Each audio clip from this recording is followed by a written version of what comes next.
আসসালামু আলাইকুম ওয়া রাহমাতুল্লাহি ওয়া বারাকাতুহু নাহমাদুহু ওয়া নুসাল্লি আলা রাসূলিহিল কারীম আম্মা বা'দু ফাআউযু বিল্লাহি মিনাশ শাইতানির রাজীম বিসমিল্লাহির রহমানির রহিম। প্রিয় দিনী ভাই এবং বোনেরা, আজকে আমরা স্বপ্ন নিয়ে কথা বলবো। ইসলামে স্বপ্নের গুরুত্ব এবং তাৎপর্যের ব্যাপারে আমরা প্রায়ই অনেকের কাছ থেকে শুনে থাকি যে তারা ভয়ঙ্কর কিছু স্বপ্ন দেখে থাকেন, এবং অনেকে স্বপ্ন দেখে এই স্বপ্নের ব্যাখ্যা কি হতে পারে বা তাবির কি হতে পারে সেটি জানবার জন্য অনেক সময় আমাদের শরণাপন্ন হন, বা অনেক মানুষ অনেক ধরনের স্বপ্ন দেখে থাকেন। এ ব্যাপারে আমাদের কাছে ওনারা জানতে চান যে এই স্বপ্নের মানে কি, এটার তাৎপর্য কি, এটা অর্থবহ কিনা, বা তাদের কি করা উচিত। তো সেজন্য আজকে আমরা এই স্বপ্ন নিয়ে the significance of dream in Islam এই ব্যাপারে বিস্তর আলোচনা করবার চেষ্টা করব। আমা তাওফিকি ইল্লা বিল্লাহ। আজকে বেসিকলি স্বপ্নের ব্যাপারে আমরা 10টি পয়েন্টে কথা উপস্থাপন করবার চেষ্টা করব। সেগুলো হচ্ছে, প্রথমে আমরা জানবো স্বপ্নের গুরুত্ব ও তাৎপর্যের ব্যাপারে, তারপর জানবো স্বপ্নের প্রকারভেদ, ভালো স্বপ্ন দেখলে করণীয়, খারাপ স্বপ্ন দেখলে করণীয়, তারপর কোন ধরনের স্বপ্নের ব্যাখ্যা প্রয়োজন এবং কোন স্বপ্নের ব্যাখ্যা প্রয়োজন নেই, সত্য স্বপ্নের আলামত অথবা কিভাবে বুঝবো যে আমার স্বপ্নটা অর্থবহ কিনা, স্বপ্নের ব্যাপারে কিছু ইসলামী দিক নির্দেশনা, স্বপ্নে আল্লাহ রাসূল সাল্লাল্লাহু আলাইহি সাল্লামকে দেখা প্রসঙ্গে, যুগে যুগে স্বপ্ন ব্যাখ্যায় কারা পারদর্শী ছিলেন, এবং সবশেষে কোরআন সুন্নাহর আলোকে বিভিন্ন প্রতীক বা চিহ্নের দিকে খেয়াল রেখে স্বপ্নের ব্যাখ্যা। এই 10টি পয়েন্টে আজকে আমরা স্বপ্ন নিয়ে আলোচনা করার চেষ্টা করব ইনশাআল্লাহ। আমরা সাধারণত অনেকে মনে করে থাকি যে স্বপ্ন হচ্ছে নিছক একটি স্বপ্ন বা এটা কল্পনাপ্রসূত বিষয়। মুমিনের জীবনে বা বিশ্বাসীর জীবনে স্বপ্ন শুধু নিছক স্বপ্ন নয়, বরং এটা মুমিন জীবনে অনেক অর্থবহ এবং তাৎপর্যপূর্ণ।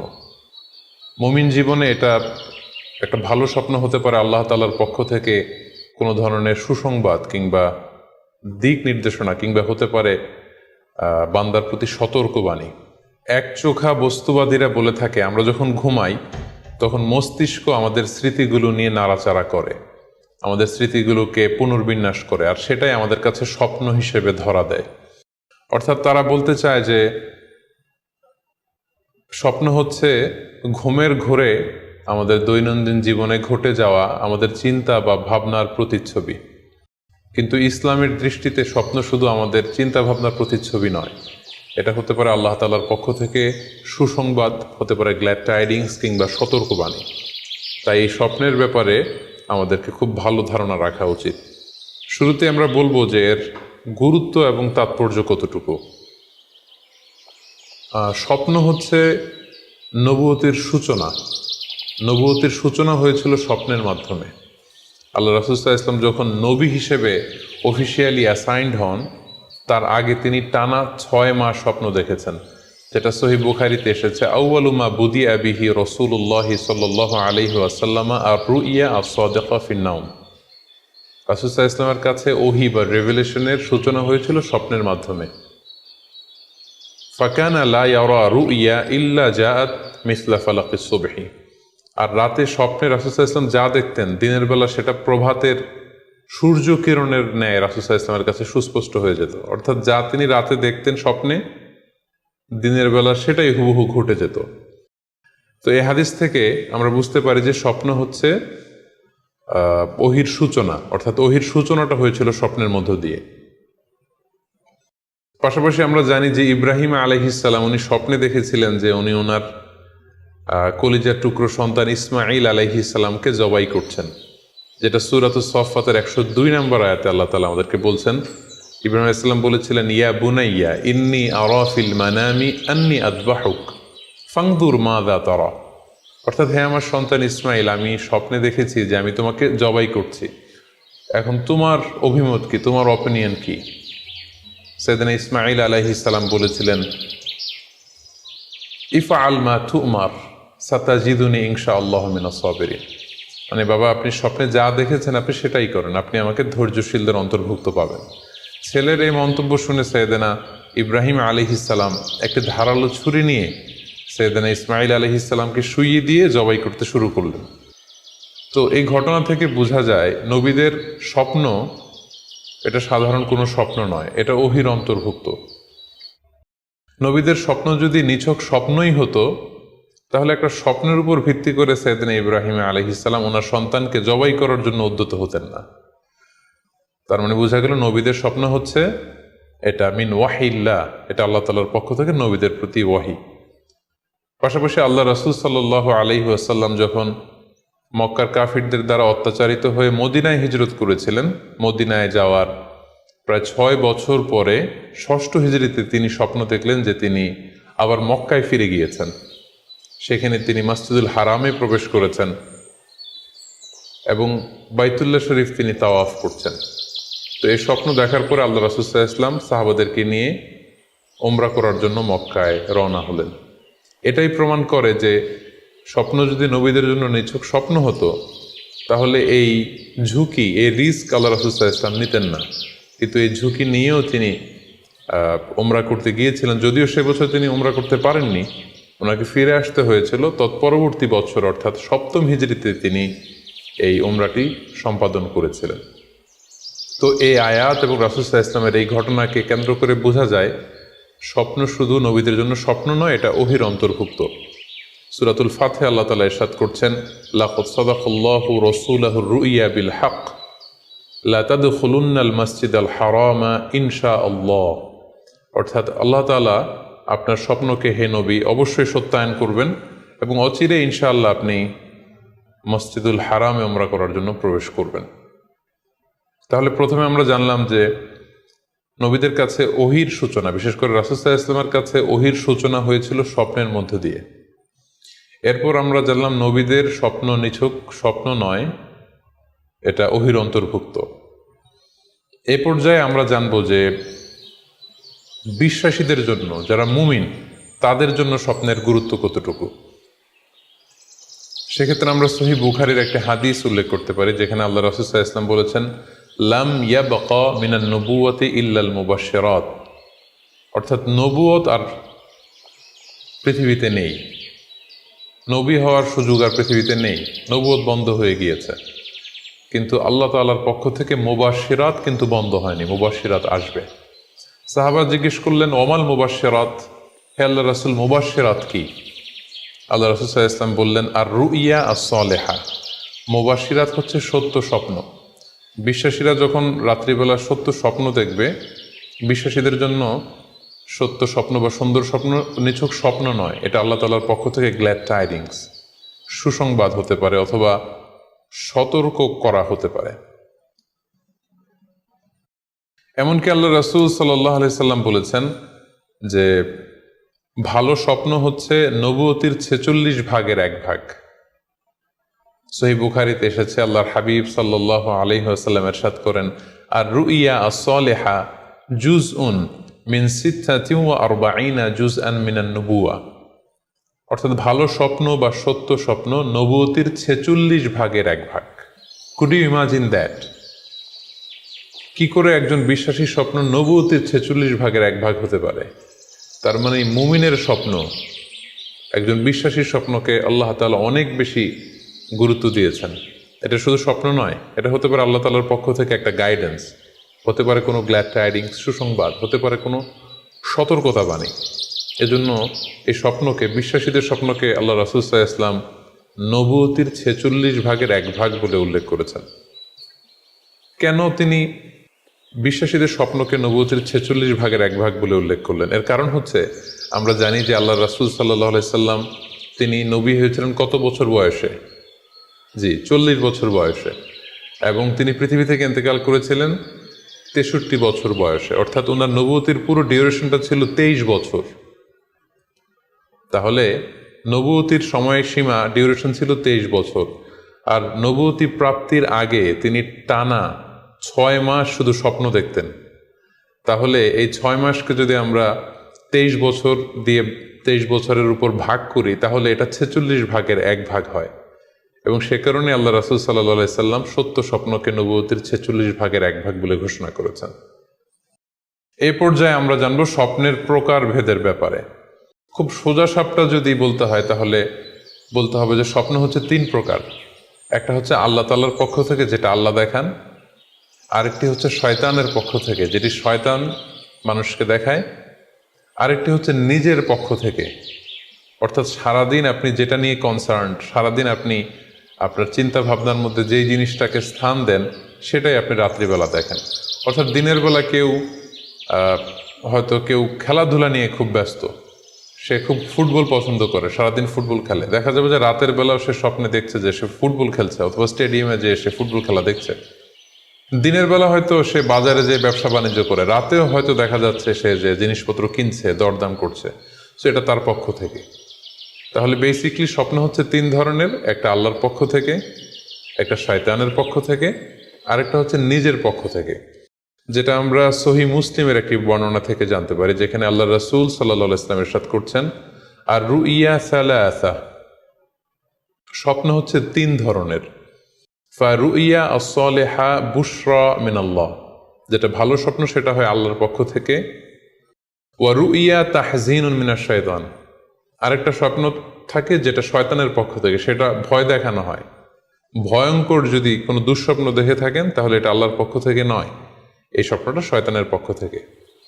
আরেকটি হচ্ছে রুইয়া মিম্মা ইউহাদ্দিসুল মারউ নাফসাহু, আরেকটি স্বপ্ন ব্যক্তি সে নিজের সাথে নিজে স্বপ্নে হয়তো কথা বলে বা এমন কিছু দেখে যেটা সুসংবাদও নয়, যেটা ভয়ঙ্করও কিছু নয়, বরং সারাদিন সে যে বিষয়টি নিয়ে চিন্তা ভাবনা করতো রাতে সেটার একটা প্রতিচ্ছবি, সেটাই সে দেখতে পাচ্ছে। এটা হচ্ছে নিজের পক্ষ থেকে স্বপ্ন। তাহলে খুব সহজে আমরা এইভাবে বলতে পারি যে স্বপ্ন তিন প্রকার, একটা হচ্ছে রাহমানি, আর একটা হচ্ছে শাইতানি, আর একটা হচ্ছে নাফসানি। আমি আবার বলছি, স্বপ্নের প্রথম প্রকার হচ্ছে রাহমানি, দ্বিতীয় প্রকার হচ্ছে শাইতানি, তৃতীয় প্রকার হচ্ছে নাফসানি। যেটা রাহমানি সেটা রহমানের পক্ষ থেকে, আল্লাহ দেখান। আর যেটা শয়তানি সেটা শয়তানের পক্ষ থেকে, শয়তান ভীতিকর পরিবেশ তৈরি করার জন্য বা ভয় দেখানোর জন্য যেটা দেখায়। আরেকটা হচ্ছে নাফসানি, যেটাকে বলা হয় আদগাসু আহলাম, যেটার কোনো মিনিং হয় না, অর্থাৎ নিজের পক্ষ থেকে নিজের চিন্তা ভাবনার প্রতিচ্ছবি। তাহলে শুরুতে আমরা জানবার চেষ্টা করব যে রহমানি, যেটাকে আরবিতে বলা হচ্ছে রুইয়া বা রুইয়া সাদেকা বা সালেহা, সেটা কি, এবং সেটা যদি আমরা দেখি সেক্ষেত্রে আমাদের করণীয় কি। এক্ষেত্রে আমরা সহিহ বুখারীর একটি হাদিসকে উল্লেখ করতে পারি, যেখানে আল্লাহ রাসূল সাল্লাল্লাহু আলাইহি ওয়াসাল্লাম ইরশাদ করেছেন, ইযা রাআ আহাদুকুম রুইয়া ইউহিব্বুহা, তোমাদের কেউ যদি কোনো স্বপ্ন দেখে যে স্বপ্নটা সে পছন্দ করে, মানে স্বপ্নটা দেখে he feels good or she feels good, তার ভালো লাগছে, তাহলে বুঝতে হবে ফা ইন্নামা হিয়া মিনাল্লাহ, এই স্বপ্নটা আল্লাহর পক্ষ থেকে, এটা সাধারণ স্বপ্ন নয়, এটা খুবই অর্থবহ স্বপ্ন। তখন সে কী করবে, ফালিয়াহমাদিল্লাহ আলাইহা, সে তখন এই সুন্দর স্বপ্ন দেখার কারণে আল্লাহ শুকরিয়া করবে।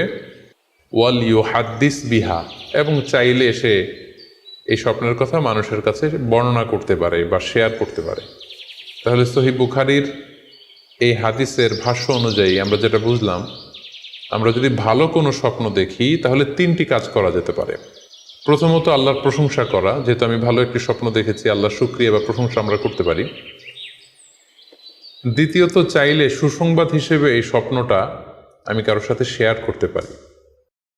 আর তিন নাম্বার হচ্ছে এমন ব্যক্তিকে আমি শেয়ার করব যে আমাকে ভালোবাসে বা যে আমার শুভাকাঙ্ক্ষী, তা না হলে আমি হিংসার শিকার হতে পারি।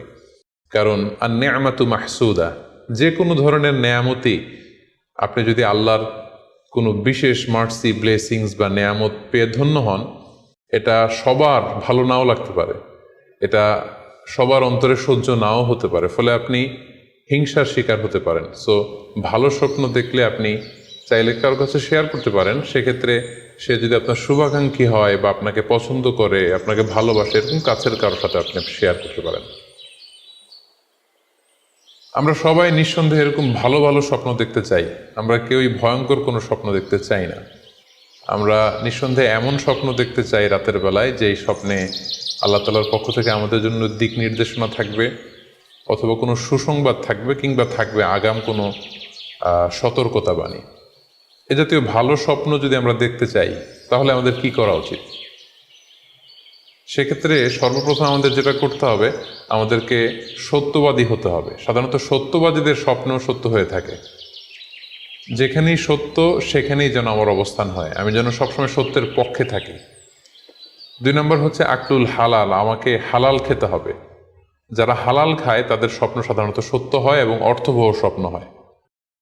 পাশাপাশি আল্লাহ তাআলার দেয়া যে আদেশ নিষেধ সেগুলো আমাকে মেনে চলতে হবে। 4 নম্বরে রাত্রিবেলা আমি যখন ঘুমাবো আমাকে অজু করে ঘুমাতে হবে। ওই ইয়ানামু আলা তহারা, পবিত্রতার সাথে যদি কেউ ঘুমায় তাহলে অজু করে ঘুমালে রাতে সে যে স্বপ্ন দেখবে সাধারণত সে স্বপ্নটি সত্য হয়। যদি সম্ভব হয় ক্যাবলামুখী হয়ে শোয়া, ক্যাবলামুখী হয়ে আমরা শুতে পারি।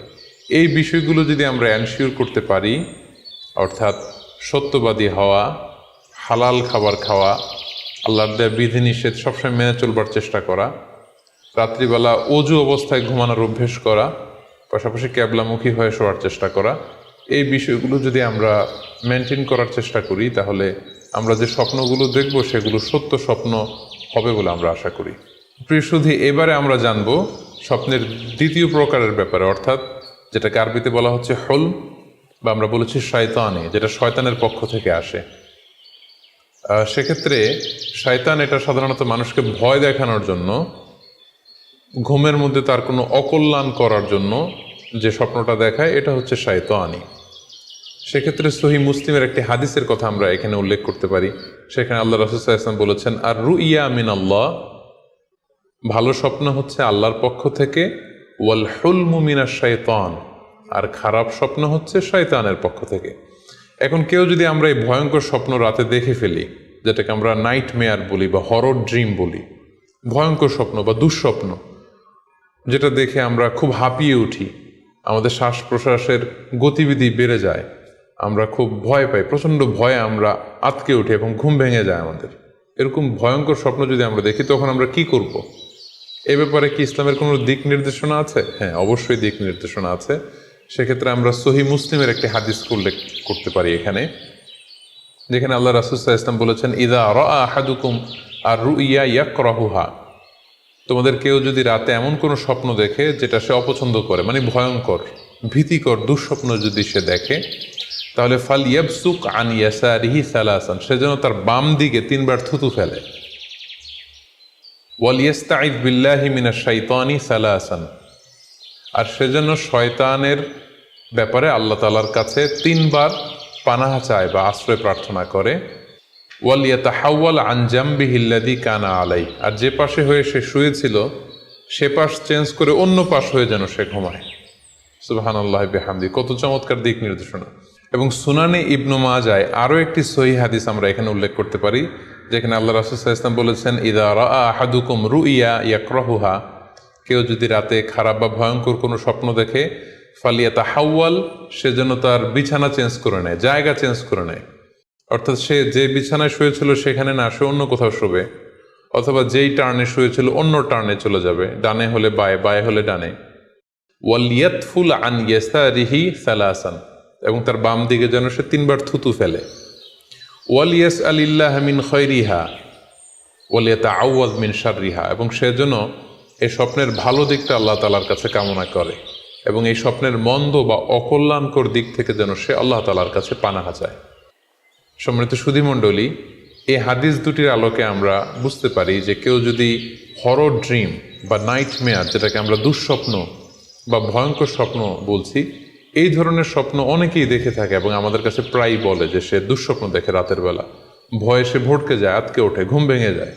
এ জাতীয় দুঃস্বপ্ন যদি আপনারা কেউ দেখেন, সেক্ষেত্রে এই হাদিসের আলোকে আমরা বলতে পারি যে আপনি 6টি কাজ করবেন। 1 নম্বর হচ্ছে আপনি বাম দিকে 3 বার থুতু ফেলবেন। 2 নম্বর হচ্ছে 3 বার আপনি তাআউজ পড়বেন, অর্থাৎ আপনি পড়তে পারেন আউযু বিল্লাহি মিনাশ শাইতানির রাজিম, অর্থাৎ হে আল্লাহ, আমি বিতাড়িত শয়তানের ব্যাপারে আপনার কাছে পানাহ চাচ্ছি। অথবা আপনি পড়তে পারেন আউযু বিল্লাহি মিন শাররিহা, হে আল্লাহ, আমি এই শয়তানের অকল্যাণকর বা যে এভিল সাইড আছে, খারাপ দিক আছে, এই ব্যাপারে আমি আপনার কাছে পানাহ চাচ্ছি। 3 বার আপনি এটা পড়বেন। 3 নম্বরে আপনি যদি আপনার ঘুমকে আবারও কন্টিনিউ করতে চান, তাহলে বা দিকে থেকে যদি স্বপ্ন দেখেন তাহলে আপনি ডান দিকে টার্ন করবেন। আপনি ডান কাতে ঘুমাচ্ছিলেন এরকম যদি হয় তাহলে বাম দিকে আপনি সরে যাবেন, অথবা যেখানে শুয়েছিলেন ওই জায়গাটা চেঞ্জ করে অন্য কোথাও শোবেন। 4 নাম্বার হচ্ছে, আপনি যদি ঘুম আর কন্টিনিউ করতে না চান তাহলে আপনি অজু করে ফেলবেন। তাৎক্ষণিক আপনি আপনার ঘুম যদি আপনি কন্টিনিউ করতে না চান অজু করে ফেলবেন এবং 2 রাকাত সালাত আদায় করবেন। 5 নাম্বার হচ্ছে, এই স্বপ্ন আপনি কারোর সাথে শেয়ার করবেন না। এ ব্যাপারে আমরা সামনে বিস্তারিত বলছি। ভয়ঙ্কর স্বপ্ন দেখলে সাধারণত কারোর সাথে শেয়ার করবেন না। যদি শেয়ার করতে হয় তাহলে প্রলিফিক স্কলার, ভালো আলেম, যার এলেম আছে, যার আমল আছে, এরকম লোক, কিংবা আপনার ওয়েল উইশার যারা আছে, আপনার শুভাকাঙ্ক্ষী, এরকম কারোর সাথে শেয়ার করতে পারেন। 6 নাম্বার, যদি সুযোগ হয় আপনি কিছু চ্যারিটি করে দিতে পারেন, দান করে দিতে পারেন, কারণ সদাকাতু তারুদ্দুল বালা, দান করলে, চ্যারিটি করলে এটা মানুষের বিপদ বা বালা মুসিবতকে দূর করে দেয়। এ পর্যায়ে আমরা শুনবো স্বপ্নের 3 নম্বর প্রকারের ব্যাপারে, অর্থাৎ যেটাকে আমরা বলেছিলাম আদগাস ও আহলাম বা নাফসানি। এটা আল্লাহ তাআলাও দেখান না, যেটা শয়তানও ভয় দেখানোর জন্য দেখায় না, বরং এটা আমার চিন্তা ভাবনার প্রতিচ্ছবি। এটা সাধারণত অর্থহীন স্বপ্ন আমরা বলে থাকি, এটার কোনো অর্থ হয় না, বা আমার কল্পনা প্রসূত স্বপ্ন। সারাদিন আমি যেটা নিয়ে ভাবি, যেটা নিয়ে আমি কনসার্ন বা টেন্সড, ওইটাই আমি রাতের বেলায় দেখছি। এ জাতীয় স্বপ্ন যদি আমরা দেখি তাহলে এই স্বপ্নের কোনো অর্থ নেই, এটাতে কোনো দিক নির্দেশনা নেই, এটা সাধারণত অর্থহীন এবং কল্পনাপ্রসূত স্বপ্ন হয়ে থাকে। এই স্বপ্নের কোনো ব্যাখ্যা হয় না। সম্মানিত সুধী, এ পর্যায়ে আমরা জানবো যে কোন স্বপ্নের ব্যাখ্যার প্রয়োজন হয় এবং কোন স্বপ্নের কোনো ব্যাখ্যার প্রয়োজন হয় না। সাধারণত ব্যাখ্যা প্রয়োজন হয় কি হয় না, এদিক থেকে স্বপ্ন 2 ধরনের। এক হচ্ছে সরিহ, মানে ডিরেক্ট ড্রিম, যেটা সুস্পষ্ট, অর্থাৎ রাতে আপনি যা স্বপ্নে দেখেছেন দিনের বেলা সেটাই ঘটতে দেখেছেন। আপনি রাতে স্বপ্ন দেখলেন আপনার কোনো একজন কাছের লোক মারা গিয়েছে, এরপরের দিন আপনি শুনলেন আসলেই সেই ব্যক্তিটি মারা গিয়েছে। অথবা রাতের বেলা আপনি কোনো একটা ঘটনা দেখলেন, তারপরের দিন সেই ঘটনাটাই আপনি ঘটতে দেখলেন। এটাকে বলা হয় ডিরেক্ট ড্রিম, মানে সুস্পষ্ট এবং সরিহ, একেবারে স্পষ্ট স্বপ্ন। এটার কোনো ব্যাখ্যার প্রয়োজন হয় না, কারণ আপনি যা দেখেছেন সেটাই ঘটেছে। আরেকটা প্রকার হচ্ছে গয়রু সরিহ, মানে যেটা স্পষ্ট নয়, ইনডিরেক্ট ড্রিম, যেটা অস্পষ্ট। এটা হচ্ছে সিম্বলিক বা আইকনিক ড্রিম। আপনি এমন অস্পষ্ট, আইকনিক বা এমন কিছু সিম্বল দেখেছেন রাতে ঘুমের ঘোরে স্বপ্নে, যেটা থেকে সুস্পষ্ট আসলে কিছু বোঝা যায় না, বরং এখানে একটা সিম্বল আছে, এখানে একটা প্রতীক আছে বা আইকন আছে। এই জাতীয় যে স্বপ্নগুলো আছে সাধারণত এগুলোর ব্যাখ্যার প্রয়োজন হয়, যেহেতু আপনি বুঝতে পারছেন না যে এটা দিয়ে আসলে কি বোঝানো হচ্ছে। সম্মানিত সুধী, এ পর্যায়ে আমরা জানার চেষ্টা করব যে সত্য স্বপ্নের আলামত কি কি, অর্থাৎ কিভাবে বুঝবো যে আমি যে স্বপ্নটা দেখেছি এই স্বপ্নটা সত্য কিনা বা অর্থবহ কিনা। অনেকে আমাদের কাছে জানতে চায় যে আমি এই স্বপ্নটা দেখেছি, এটা কি সত্য স্বপ্ন, এটা কি অর্থবহ স্বপ্ন, বা এটা কি আল্লাহর পক্ষ থেকে কোনো গাইডেন্সমূলক বা দিক নির্দেশনা বা সুসংবাদমূলক স্বপ্ন। কিভাবে আমরা বুঝতে পারি? কিছু আলামত রয়েছে, কিছু নিদর্শন রয়েছে, যেগুলোর আলোকে কিন্তু আমরা সহজেই বুঝতে পারি যে স্বপ্নটা সত্য কিনা। সুনানে আবু দাউদের এক বর্ণনায় আল্লাহ রাসূল সাল্লাল্লাহু আলাইহি ওয়াসাল্লাম ইরশাদ করেছেন, আসদাকুন নাসি রুইয়া আসদাকুহুম হাদিসা। যে ব্যক্তি সত্য কথা বলে বেশি, তার স্বপ্ন সত্য হয় বেশি। তাহলে সহজে আমরা বুঝলাম, আপনি যদি সত্যবাদী হন সাধারণত আপনার স্বপ্নগুলো জেনারেলি সত্য হবে। সেক্ষেত্রে সত্য স্বপ্ন বা অর্থবহ স্বপ্ন চেনার প্রথম আলামত হচ্ছে এই স্বপ্ন দেখে আপনার ভাল লাগবে। You feel good after seeing the dream. আপনি স্বপ্ন দেখার পরে আপনার খুব স্বস্তি লাগবে, আপনার ভালো লাগবে, আপনার কাছে এই স্বপ্নটা পছন্দ হবে, খুব ভালো লাগবে স্বপ্নটা। যদি এরকম ফিলিং হয় আপনার, তাহলে আপনি বুঝবেন এই স্বপ্নটা সত্য ছিল এবং অর্থবহ ছিল। 2 নাম্বার হচ্ছে true dreams are very short and concise. সত্য স্বপ্ন খুবই শর্ট হয়, কনসাইজ হয়। আরবিতে যেটাকে বলা হয় ওয়াদেহা জালিয়া, খুবই শর্ট, স্পষ্ট, ক্লিয়ার এবং কনসাইজ। অনেকে রাতে অনেক লম্বা লম্বা স্বপ্ন দেখে, লম্বা এপিসোড দেখে, একটার পর একটা ঘটনা দেখতে থাকে, মুভির মতো লম্বা লম্বা ঘটনা সে দেখতে থাকে। এই জাতীয় লম্বা লম্বা ঘটনা যদি আপনি দেখে থাকেন রাতে, বা এপিসোড আকারে একটার পর একটা ঘটনা যেটার সাথে কোনো মিল নেই, এই জাতীয় স্বপ্নের সাধারণত কোনো অর্থ হয় না, এগুলো অর্থবহ স্বপ্ন নয়। অর্থবহ স্বপ্ন চিনার 3 নাম্বার আলামত বা সাইন হচ্ছে রিপিটেশন। অর্থাৎ একই স্বপ্ন যদি আপনি বারবার দেখেন তাহলে বুঝতে হবে এটা অর্থবহ স্বপ্ন, এবং এটার মাধ্যমে আল্লাহ তাআলা আপনাকে কোনো দিক নির্দেশনা বা গাইডেন্স দিতে যাচ্ছেন। আপনাকে বোঝার চেষ্টা করতে হবে যে আসলে আল্লাহ তাআলা আপনাকে কি বোঝাতে চাচ্ছেন। তাহলে 3 নাম্বার হচ্ছে রিপিটেশন। বারবার যদি কোনো স্বপ্ন দেখেন, এই স্বপ্নটা সত্য হবে এবং অর্থবহ হবে। এটা নট নেসেসারি যে আপনি একাই বারবার দেখেন। একজন মানুষ একটা স্বপ্ন বারবার দেখলে যেমনি অর্থবহ, পাশাপাশি একই স্বপ্ন যদি অনেকে দেখে তাহলে সেই স্বপ্নটাও অর্থবহ। অর্থাৎ আপনি একটা স্বপ্ন প্রায় দিন দেখেন, তাহলে বোঝা যাচ্ছে এটা অর্থবহ স্বপ্ন। অথবা একটা স্বপ্ন অনেক লোক একসাথে দেখেছে, তারপরের দিন একে অপরের সাথে শেয়ার করে বোঝা গেল যে সবাই একই স্বপ্ন দেখেছে, তাহলে বোঝা যাবে এটা সাধারণ স্বপ্ন নয়, এটা অর্থবহ স্বপ্ন, মিনিংফুল স্বপ্ন। যেমন এক্ষেত্রে আমরা লাইলাতুল কদরের একটা হাদিসের কথা উল্লেখ করতে পারি। সহিহ বুখারীতে এসেছে, রমাদান মাসে সাহাবারা স্বপ্ন দেখলেন, অনেক সাহাবা একসাথে স্বপ্ন দেখলেন যে ওনাদেরকে বলা হচ্ছে রমাদানের শেষ দশকের শেষ 7 দিনের যে কোনো একদিন কদর হয়ে যেতে পারে। ওনারা সবাই এসে সাহাবা রিদওয়ানুল্লাহ তাআলা আলাইহিম আজমাইন আল্লাহ রাসূল সাল্লাল্লাহু আলাইহি ওয়াসাল্লামের কাছে বললেন, ইয়া রাসূলুল্লাহ, আমি স্বপ্নে দেখেছি যে বলা হচ্ছে কদরের জন্য রমজানের শেষ 7 দিনকে তালাশ করতে। আরেকজন এসে একই কথা বলল যে ইয়া রাসূলুল্লাহ, আমি দেখেছি রমজানের শেষ 7 দিনে কদর হতে পারে। তো এরকম অনেক সাহাবা যখন আল্লাহ রাসূল সাল্লাল্লাহু আলাইহি ওয়াসাল্লামের কাছে এসে এই ঘটনা বলল, তখন আল্লাহ রাসূল সাল্লাল্লাহু আলাইহি ওয়াসাল্লাম বললেন, আরা রুইয়াকুম কদ তাওয়াতাআত ফিস সাবঈল আওয়াখির, যে আমি দেখতে পেলাম যে তোমাদের স্বপ্নটা রমজানের শেষ 7 দিনের ব্যাপারে ঐকমত্য হয়েছে। একই ধরনের স্বপ্ন তোমরা সবাই দেখেছো, তাই তোমরা রমজানের শেষ দশকের শেষের 7 দিনে কদর তালাশ করো। রমজানের শেষ দশকের শেষ 7 দিনে কদর হয়ে যাওয়ার সম্ভাবনা বেশি। সেই বুখারীর এই হাদিসের আলোকে কিন্তু আমরা বুঝতে পারলাম যে একটি স্বপ্ন, একই ধরনের ঘটনা যদি অনেকে দেখে তাহলে এটা অর্থবহ। পাশাপাশি এক্ষেত্রে আমরা আজানের হাদিসটি উল্লেখ করতে পারি। আমরা এখন নামাজের আগে যে আজান দেয়া হয়, শুরুর দিকে কিন্তু সাহাবাদের এই আজানের পদ্ধতি জানা ছিল না। তখন সাহাবারা আল্লাহ রাসূল সাল্লাল্লাহু আলাইহি ওয়াসাল্লামের সাথে কনসাল্ট করছিলেন যে কিভাবে আজান দেওয়া যায়, অর্থাৎ কিভাবে ঘোষণা দেওয়া যায় সালাতের জন্য। একজন সাহাবা বলল, আমরা আগুন জ্বালিয়ে দিব, আগুনের ধোঁয়া দেখে মদিনার সবাই বুঝবে যে এখন সালাতের সময়, তো সবাই চলে আসবে। আরেকজন বলল, না, প্রতিদিন আগুন জ্বালানো এটা নিরাপদ না, বরং আমরা খ্রিস্টানদের মতো বেল বাজিয়ে দিব। একজন বেল রিঙ্গার রাখবো, যে ঘন্টা বাজালে ঘন্টার আওয়াজ শুনে খ্রিস্টানদের মতো চার্চে যেমনি লোকজন আসে, বাকিরা সবাই নামাজ পড়তে চলে আসবে। তো এক একজনের এক এক পরামর্শ শুনে আল্লাহ রাসূল সাল্লাল্লাহু আলাইহি ওয়াসাল্লাম কোনো সিদ্ধান্তে আসতে পারলেন না। তারপরের দিন একজন সাহাবা চমৎকার একটি স্বপ্ন দেখলেন। তিনি স্বপ্নে দেখলেন, ওনার নাম হচ্ছে আব্দুল্লাহ ইবনে যায়েদ ইবনে আব্দে রব্বি। উনি স্বপ্নে দেখলেন যে একজন লোক, খুব সম্ভবত ফেরেশতা হবেন, তার গায়ে 2টা সবুজ রঙের জামা এবং তার হাতে বেল, ঘণ্টা। তখন তিনি ওনাকে জিজ্ঞেস করলেন, আপনি কি ঘণ্টা বিক্রি করেন? তখন স্বপ্নে সেই লোকটি বলল, ঘণ্টা দিয়ে তুমি কি করবে? তো সাহাবী বললেন যে ঘণ্টা দিয়ে আমরা নামাজের জন্য আহ্বান করব। তো স্বপ্নে সেই সবুজ কাপড় পরিহিত লোক বলল যে ঘণ্টার চাইতেও যদি চমৎকার একটা আইডিয়া তোমার সাথে শেয়ার করি, সেটা কি তুমি শুনবে? সাহাবী বললেন, হ্যাঁ, শুনবো।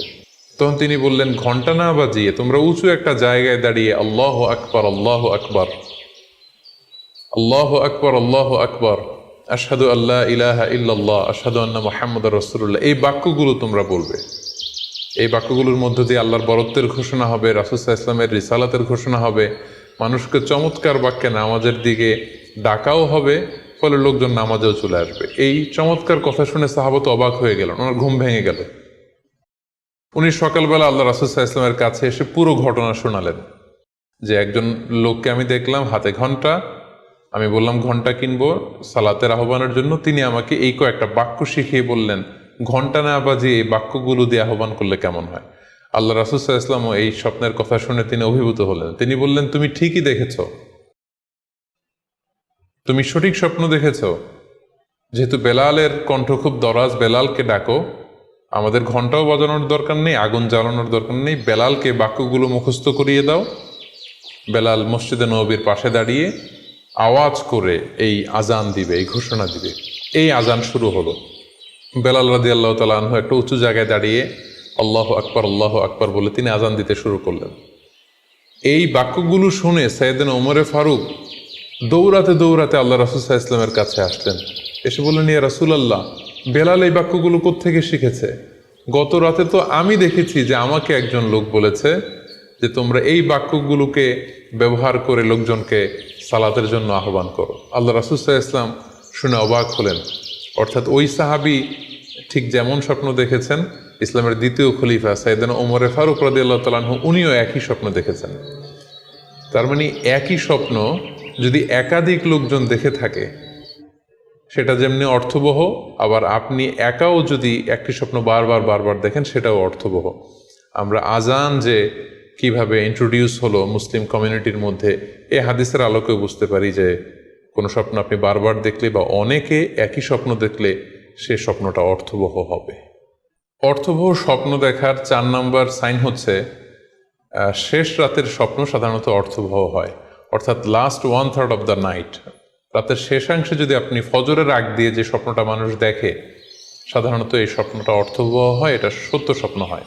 কারণ এই টাইমে আল্লাহ তাআলা প্রথম আকাশে নেমে আসেন বা মনোনিবেশ করেন এবং ডাকতে থাকেন, কার রিজিকের দরকার আমি রিজিক দেব, কার অর্থের দরকার আমি অর্থ এর ব্যবস্থা করে দেব, কার কি দরকার আমার কাছে চাও, অসুস্থরা আমি তাদেরকে সুস্থ করে দেব।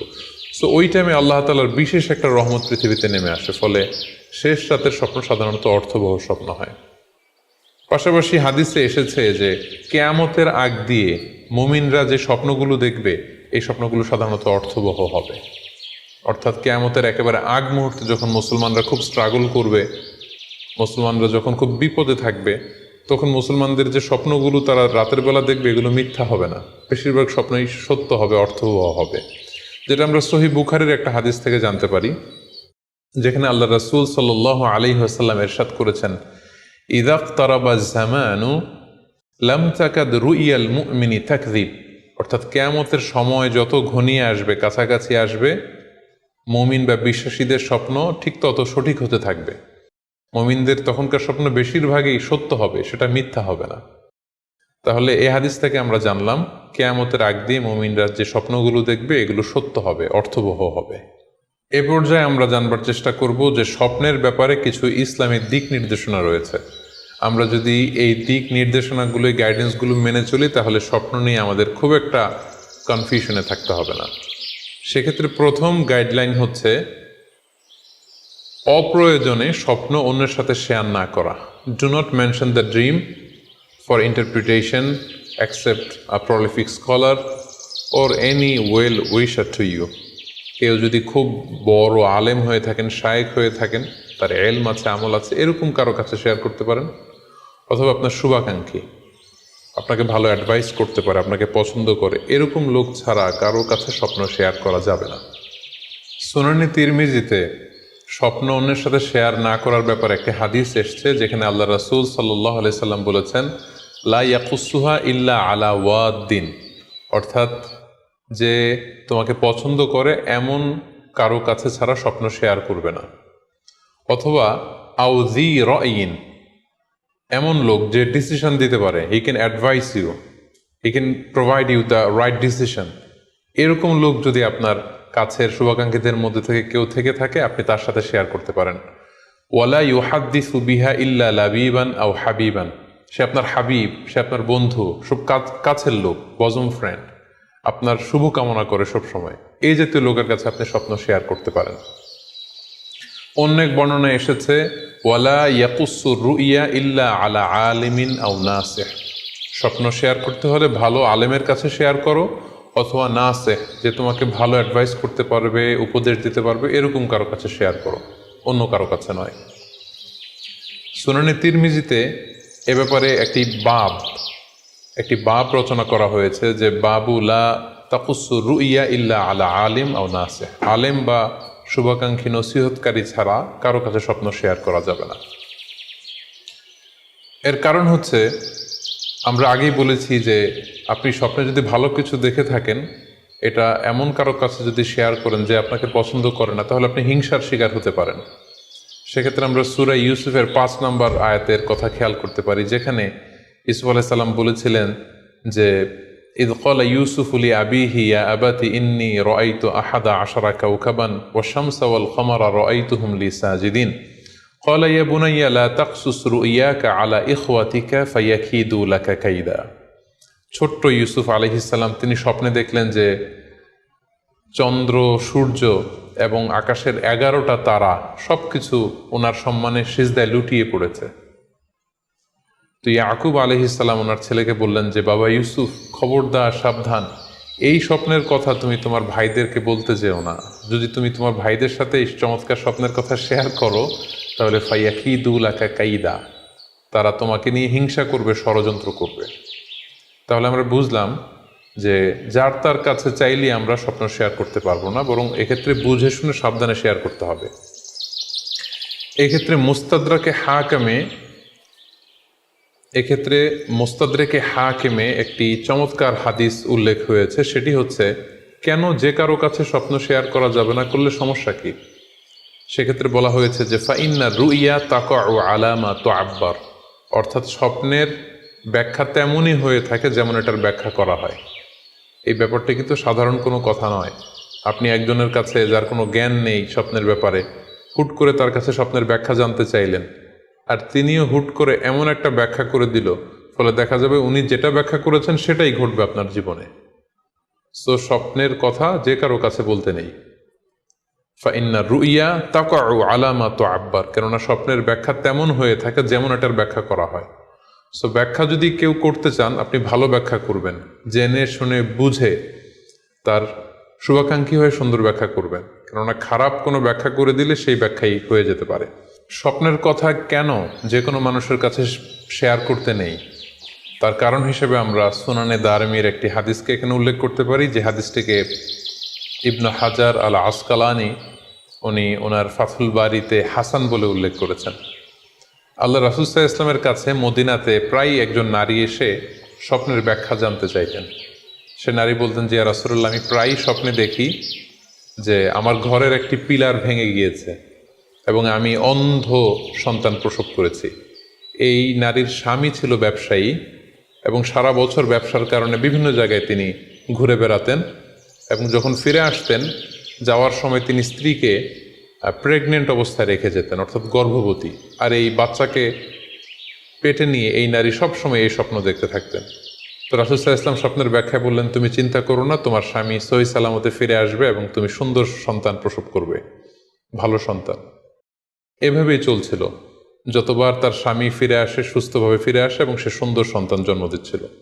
হঠাৎ একবার সে নারী আল্লাহ রাসূল সাল্লাল্লাহু আলাইহি ওয়াসাল্লামের বাসায় এসে দেখলেন যে আল্লাহ রাসূল সাল্লাল্লাহু আলাইহি ওয়াসাল্লাম ঘরে নেই। আম্মাজান আয়েশাকে তিনি বললেন যে আমি সবসময় এরকম স্বপ্ন দেখি। তখন আম্মাজান আয়েশা বললেন, তাহলে এই স্বপ্নের ব্যাখ্যা জানার জন্যই তুমি রাসূল সাল্লাল্লাহু আলাইহি ওয়াসাল্লামের কাছে আসো, তুমি কি স্বপ্ন দেখো? তখন সে নারী আম্মাজান আয়েশার কাছে খুলে বললেন যে আমি স্বপ্নে দেখি যে আমার ঘরের একটি পিলার ভেঙে গিয়েছে আর আমি একটি অন্ধ সন্তান প্রসব করেছি। একথা শুনে আম্মাজান আয়েশা রাদিয়াল্লাহু তাআলা আনহা অবাক হয়ে গেলেন। তিনি বললেন, তাই নাকি? তোমার স্বপ্ন যদি সত্য হয় তাহলে ঠিকই তোমার স্বামী মারা যাবে এবং তুমি একজন ফাজের পাপাচারী সন্তান প্রসব করবে। ঠিকই দেখা গিয়েছিল তার পরের বছর তার স্বামী যখন আসলো, জীবিত আসতে পারেনি, তার স্বামী ইন্তেকাল করেছিল এবং এই নারী যে সন্তান প্রসব করেছিল সেটি ছিল একটি পাপাচারী সন্তান। তো এই ঘটনা আল্লাহ রাসূল সাল্লাল্লাহু আলাইহি ওয়াসাল্লাম শুনে আম্মাজান আয়েশাকে বললেন, আয়েশা, তুমি এটা ঠিক করোনি। তুমি যদি কখনো কারো স্বপ্নের ব্যাখ্যা করো, তুমি ভালো ব্যাখ্যাটা করবে, কখনো মন্দ দিক থেকে ব্যাখ্যা করবে না। হয় চুপ থাকবে, ব্যাখ্যাই করতে যাবে না, আর যদি স্বপ্নের ইন্টারপ্রিটেশন তুমি করতে চাও তাহলে ভালো ব্যাখ্যাটা করবে। সম্মানিত, শুধু এজন্য যে কারো কাছে আমরা চাইলেই স্বপ্নের কথা জানাতে পারি না, বরং সে যদি আপনার শুভাকাঙ্ক্ষী হয়, সে যদি স্বপ্ন ব্যাখ্যায় পারদর্শী হয়, সে যদি ভালো আলেম হয়, তাহলে তার কাছে আপনি স্বপ্নের ব্যাখ্যা জানতে চাইতে পারেন। এক্ষেত্রে আমরা ইমাম মুহাম্মদ ইবনে সিরিনের আরও একটি চমৎকার ঘটনার কথা উল্লেখ করতে পারি। মুহাম্মদ ইবনে সিরিন উনি ছাত্রদেরকে নিয়ে একবার তালিম দিচ্ছিলেন। এ সময় হঠাৎ এক নারী এসে বললেন যে আমি স্বপ্নের ব্যাখ্যা জানতে চাই, মোহাম্মদ ইবনে সিরিন কোথায়? ছাত্ররা বলল উনি একটু বাইরে গিয়েছেন। আপনি স্বপ্নে কি দেখেছেন? মহিলাটি বলল যে আমি স্বপ্নে দেখেছি আমার ছেলে সাগর থেকে শুধু পানি পান করছে। হঠাৎ সেই মসজিদ থেকে এক ছাত্র বলল, তাই নাকি? আপনি যদি এই স্বপ্ন দেখে থাকেন তাহলে আপনার বাচ্চাটা মারা যাবে। ইমাম মোহাম্মদ ইবনে সিরিন পরবর্তীতে যখন আসলেন, এসে ছাত্রদের কাছে যখন জানতে পারলেন, তখন তিনি বললেন যে তুমি কেন এই স্বপ্নের ব্যাখ্যা করেছো? কারণ সাগরের লোনা পানি এটা যে সবসময় অযোগ্য, পানের অযোগ্য ব্যাপারটা এমনটা নয়। সাগরের ভেতরে তো মণিমুক্তাও আছে। বরং আমি হলে ব্যাখ্যা করতাম যে তোমার ছেলে সাগর থেকে পানি খাচ্ছে, তোমার ছেলে অনেক বড় আলেম হবে। কিছুদিন পরে আরেক লোক এসে মোহাম্মদ ইবনে সিরিনের কাছে জানতে চাইলেন যে আমি স্বপ্নে দেখছি যে আমার ছেলে সাগর থেকে শুধু পানি নিয়ে খাচ্ছে। তিনি বললেন, আশা করা যায় তোমার ছেলে অনেক বড় আলেম হবে।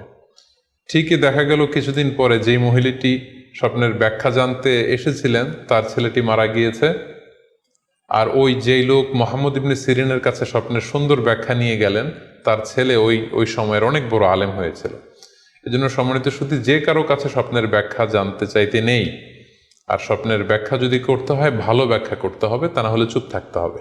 স্বপ্নের ক্ষেত্রে ইসলামের যে দিক নির্দেশনা, সেক্ষেত্রে আরও একটি দিক নির্দেশনা হচ্ছে স্বপ্ন কখনো শরীয়তের দলিল হতে পারে না। কেবলমাত্র নবীদের স্বপ্নই হচ্ছে ওহী। কিন্তু আমরা যারা সাধারণ মুসলমান, আমাদের স্বপ্ন কখনো শরীয়তের দলিল হতে পারে না। এটা আপনার জন্য কোনো একটা বিশেষ ধরনের অনুধাবন হতে পারে, আপনার বিশেষ ফিলিংস হতে পারে, আপনার একার জন্য কোনো ধরনের গাইডেন্স হতে পারে আল্লাহর পক্ষ থেকে, কিন্তু এটাকে শরীয়তের দলিল বলে চালিয়ে দেওয়া যাবে না। আমরা প্রায় শুনি অমুক পীর সাহেব একটা স্বপ্ন দেখেছেন এবং তার মুরিদেরা এই স্বপ্নের আলোকে বিভিন্ন কাজ করতে শুরু করেছেন, এটাকে শরীয়তের অংশ মনে করে। খুব রিসেন্টলি করোনা ভাইরাস আউটব্রেকের টাইমে মামুন মারুফ নামে এক ছেলের স্বপ্নের কথা আমরা শুনেছিলাম যে ইটালিতে সে স্বপ্ন দেখেছে করোনা ভাইরাসের সাথে কথা বলেছে। আসলে এই জাতীয় স্বপ্ন কখনো শরীয়তের কোনো সোর্স বা এভিডেন্স হতে পারে না। খুব রিসেন্টলি বুয়েট থেকে পাশ করা মুশতাক মোহাম্মদ আরমান নামে একজন লোকের কথা আমরা শুনেছি যে তিনি দাবি করেছেন তিনি ইমাম মাহাদি, এবং তিনি দাবি করেছেন যে স্বপ্নে তাকে আল্লাহ তাআলা ইমাম মাহাদি বলে পরিচয় করিয়ে দিয়েছে, ফলে লোকজন এসে তার হাতে বায়াত হচ্ছে। অথবা অনেকে দাবি করে থাকেন যে স্বপ্নে তিনি ফকিরি পেয়েছেন, স্বপ্নে এটা হয়েছে সেটা হয়েছে। এরকম কোনো ধরনের স্বপ্নই কিন্তু শরীয়তের অংশ, শরীয়তের দলিল বা এভিডেন্স হতে পারে না। এ পর্যায়ে আমরা জানবার চেষ্টা করব যে স্বপ্নে রাসূলুল্লাহ সাল্লাল্লাহু আলাইহি ওয়াসাল্লামকে দেখা প্রসঙ্গে অনেকে স্বপ্নে আল্লাহ রাসূল সাল্লাল্লাহু আলাইহি ওয়াসাল্লামকে দেখেন, এবং আসলে রাসূল সাল্লাল্লাহু আলাইহি ওয়াসাল্লামকে স্বপ্নে দেখেন কিনা এ ব্যাপারে তাদের মধ্যে অনেক প্রশ্ন থেকে থাকে। এক্ষেত্রে আমরা সহিহ বুখারীর একটি চমৎকার হাদিস উল্লেখ করতে পারি, যেখানে আল্লাহ রাসূল সাল্লাল্লাহু আলাইহি ওয়াসাল্লাম ইরশাদ করেছেন, মান রাআনি ফিল মানামি ফাকাদ রাআনি। যে আমাকে স্বপ্নে দেখলো, আল্লাহ রাসূল সাল্লাল্লাহু আলাইহি ওয়াসাল্লাম নিজে বলছেন যে আমাকে স্বপ্নে দেখলো সে আসলেই আমাকেই দেখলো। কারণ ফাইন্না শাইতানা লা ইয়াতামাসসালু ফি সূরাতি, শয়তান কখনো আমার আকৃতি, আমার শেপ ধারণ করতে পারে না। অর্থাৎ আপনি যদি রাসূল সাল্লাল্লাহু আলাইহি ওয়াসাল্লামকে স্বপ্নে দেখেন তাহলে আপনি রাসূল সাল্লাল্লাহু আলাইহি ওয়াসাল্লামকেই দেখেছেন, আপনি শয়তানকে দেখেননি। কারণ শয়তান কখনো রাসূল সাল্লাল্লাহু আলাইহি ওয়াসাল্লামের আকৃতি ধারণ করতে পারে না। তাহলে এই হাদিসের আলোকে আমরা বুঝলাম শয়তান কখনো আল্লাহ রাসূল সাল্লাল্লাহু আলাইহি ওয়াসাল্লামের আকৃতি বা শেপ ধারণ করতে পারে না। তখন প্রশ্ন হচ্ছে, আসলে আপনি রাসূল সাল্লাল্লাহু আলাইহি ওয়াসাল্লামকে দেখেছেন নাকি অন্য কাউকে দেখেছেন? শয়তান হয়তো রাসূল সাল্লাল্লাহু আলাইহি ওয়াসাল্লামের আকৃতি ধারণ করলো না, একজন সুশ্রী বয়োবৃদ্ধ সুন্দর আকৃতির মানুষের চেহারা ধারণ করে শয়তান এসে বলল যে আমি আল্লাহ রাসূল। তখন আপনি কিভাবে বুঝবেন যে আপনি রাসূল সাল্লাল্লাহু আলাইহি ওয়াসাল্লামকে দেখেছেন নাকি শয়তানের ধারণ করা অন্য কোনো মানুষের আকৃতিতে কাউকে আপনি দেখেছেন? সেক্ষেত্রে বোঝার মাধ্যম হচ্ছে আল্লাহ রাসূল সাল্লাল্লাহু আলাইহি ওয়াসাল্লামের দাড়ি কেমন ছিল, চেহারা কেমন ছিল, চুল কেমন ছিল, দৈহিক গড়ন কেমন ছিল, আকৃতি কেমন ছিল, এগুলো কিন্তু আমরা হাদিস থেকে পাই। কিংবা শামায়েলে তিরমিজিতে রাসূল সাল্লাল্লাহু আলাইহি ওয়াসাল্লামের বডি স্ট্রাকচার, ওনার চেহারা, ওনার অবয়বের ব্যাপারে বর্ণনা পাই। আপনি স্বপ্নে যাকে দেখেছেন তার চেহারা, আকৃতি এবং বর্ণনা যদি রাসূল সাল্লাল্লাহু আলাইহি ওয়াসাল্লামের দৈহিক বর্ণনার সাথে মিলে যায় তাহলে বোঝা যাবে যে আপনি আসলেই আল্লাহ রাসূল সাল্লাল্লাহু আলাইহি ওয়াসাল্লামকে দেখেছেন। কিন্তু আপনি স্বপ্নে দেখা মানুষটি, তার চেহারার সাথে যদি রাসূল সাল্লাল্লাহু আলাইহি ওয়াসাল্লামের চেহারার যে বর্ণনা সেটির সাথে যদি কোনো মিল না থাকে, যদি তার চেহারা রাসূল সাল্লাল্লাহু আলাইহি ওয়াসাল্লামের চেহারার মতো না হয়, শামায়েলে তিরমিজিতে যে বর্ণনা আছে সেরকম যদি না হয়, তাহলে বোঝা যাবে আপনি রাসূল সাল্লাল্লাহু আলাইহি ওয়াসাল্লামকে দেখেননি, বরং অন্য কাউকে দেখেছেন। এক্ষেত্রে আমরা মুহাম্মদ ইবনে সিরিনের ঘটনা উল্লেখ করতে পারি। ওনার কাছে কেউ এসে যদি বলতো যে আমি স্বপ্নে আল্লাহ রাসূল সাল্লাল্লাহু আলাইহি ওয়াসাল্লামকে দেখেছি, তখন মুহাম্মদ ইবনে সিরিন জিজ্ঞেস করতেন, তুমি কি দেখেছো বলো তো? তুমি যাকে দেখেছো তার দাড়ি কেমন, তার চেহারা কেমন, তার চোখ নাক কেমন, তার গড়ন কেমন? তখন ওই ব্যক্তি যখন বর্ণনা দিত, আর সেই বর্ণনা যখন আল্লাহ রাসূল সাল্লাল্লাহু আলাইহি ওয়াসাল্লামের আকৃতির সাথে মিলে যেত, তখন মুহাম্মদ ইবনে সিরিন বলতেন, তুমি ঠিকই স্বপ্নে আল্লাহ রাসূল সাল্লাল্লাহু আলাইহি ওয়াসাল্লামকে দেখেছো। কিন্তু ওই ব্যক্তির বর্ণনা যদি এমন হতো যে না, এর সাথে রাসূল সাল্লাল্লাহু আলাইহি ওয়াসাল্লামের হাদিসে বা শামায়েলে তিরমিজিতে রাসূল সাল্লাল্লাহু আলাইহি ওয়াসাল্লামের দেহের যে বর্ণনা, এটার সাথে কোনো মিল নেই, তখন মুহাম্মদ ইবনে সিরিন বলতেন, না, তুমি স্বপ্নে আল্লাহ রাসূল সাল্লাল্লাহু আলাইহি ওয়াসাল্লামকে দেখোনি, বরং তুমি অন্য কাউকে দেখেছো। এ পর্যায়ে আমরা জানবার চেষ্টা করব যে যুগে যুগে কারা স্বপ্ন ব্যাখ্যায় খুব পারদর্শী ছিলেন। নবীদের মধ্যে সাইয়েদনা ইউসুফ আলাইহিস সালাম, তিনি সবচেয়ে ভালো স্বপ্নের ব্যাখ্যা করতে পারতেন। সাহাবাদের মধ্যে সাইয়েদনা আবু বকর রাদিয়াল্লাহু তাআলা আনহু চমৎকার স্বপ্নের ব্যাখ্যা করতে পারতেন, এবং তাবিঈদের মধ্যে মুহাম্মদ ইবনে সিরিন চমৎকার স্বপ্নের ব্যাখ্যা করতে পারতেন। আর বলার অপেক্ষা রাখে না যে অবশ্যই আল্লাহ রাসূল সাল্লাল্লাহু আলাইহি ওয়াসাল্লাম তিনিও চমৎকার স্বপ্নের ব্যাখ্যা করতে পারতেন। সহিহ মুসলিমে, সুনানে আবু দাউদে একটি হাদিস এসছে যে আল্লাহ রাসূল সাল্লাল্লাহু আলাইহি ওয়াসাল্লাম ফজরের সালাতের পরে তাসবিহ শেষে সাহাবাদের কাছে জানতে চাইতেন যে গতকাল রাতে কে কি স্বপ্ন দেখেছে আমার কাছে বলো, আমি সেই স্বপ্নের ইন্টারপ্রিটেশন তোমাদেরকে জানাবো। কানা নবী সাল্লাল্লাহু আলাইহি ওয়াসাল্লাম ইযা সাল্লা সুবহা আকবালা আলাইহিম বিওয়াজহিহি ফাকালা হাল রাআ আহাদুম মিনকুম আল বারিহাতা রুইয়া। সহিহ মুসলিমের বর্ণনা, ফজরের নামাজের পর তিনি প্রত্যেকদিন জিজ্ঞেস করতেন, গতকাল রাতে কেউ কি কোনো ভালো স্বপ্ন দেখেছো? কেউ কি কোনো স্বপ্ন দেখেছো? আমার কাছে উল্লেখ করো, আমি এটার ব্যাখ্যা করে দিব। সম্মানিত শুধু আমরা বলছিলাম যে ইউসুফ আলাইহিস সালাম খুব ভালো স্বপ্নের ব্যাখ্যা করতে পারতেন, এবং সূরা ইউসুফের 111 নম্বর আয়াতে ব্যাপারে আল্লাহ উল্লেখ করেছেন সাইয়েদনা ইউসুফ আলাইহিস সালামের কথা, যে তিনি বলেছেন, রব্বি কদ আতাইতানি মিনাল মুলকি ওয়া আল্লামতানি মিন তা'ওয়িলিল আহাদিস। মানে, হে আমার রব, আপনি আমাকে রুলিং পাওয়ার দিয়েছেন, এবং আপনি আমাকে you taught me how to interpret the dreams, কীভাবে স্বপ্নের ব্যাখ্যা করতে হয় এটা আপনি আমাকে শিক্ষাদান করেছেন। এবং সূরা ইউসুফে আমরা জানি যে 3টি স্বপ্নের কথা সেখানে উল্লেখ রয়েছে। ইউসুফ আলাইহিস সালাম নিজেই একটি স্বপ্ন দেখেছিলেন ছোটবেলায়, তারপর 2জন প্রিজনার ইউসুফ আলাইহিস সালামের সাথে জেলখানায় ছিল, তাদের 2টা স্বপ্নের ব্যাখ্যা তিনি করে দিয়েছেন, এবং মিশরের তৎকালীন যে রাজা কিং, সেই কিং এর স্বপ্নের ব্যাখ্যাও সাইয়েদনা ইউসুফ আলাইহিস সালাম করে দিয়েছিলেন। সাহাবীদের মধ্যে সাইয়েদনা আবু বকর রাদিয়াল্লাহু তাআলা আনহু চমৎকার স্বপ্নের ব্যাখ্যা করতে পারতেন, এবং আল্লাহ রাসূল সাল্লাল্লাহু আলাইহি ওয়াসাল্লাম মাঝে মাঝে ইচ্ছা করে আবু বকর রাদিয়াল্লাহু তাআলা আনহুর কাছে স্বপ্নের ব্যাখ্যা জানতে চাইতেন, এবং আবু বকর রাদিয়াল্লাহু তাআলা আনহু নিজেও মাঝে মাঝে ইচ্ছা করে রাসূল সাল্লাল্লাহু আলাইহি ওয়াসাল্লামের কাছে বলতেন যে, ইয়া রাসূলুল্লাহ, এই স্বপ্নের ব্যাখ্যাটা আমি করি। আল্লাহ রাসূল সাল্লাল্লাহু আলাইহি ওয়াসাল্লাম তখন আবু বকর রাদিয়াল্লাহু তাআলা আনহুকে স্বপ্নের ব্যাখ্যা করার অনুমতি প্রদান করতেন।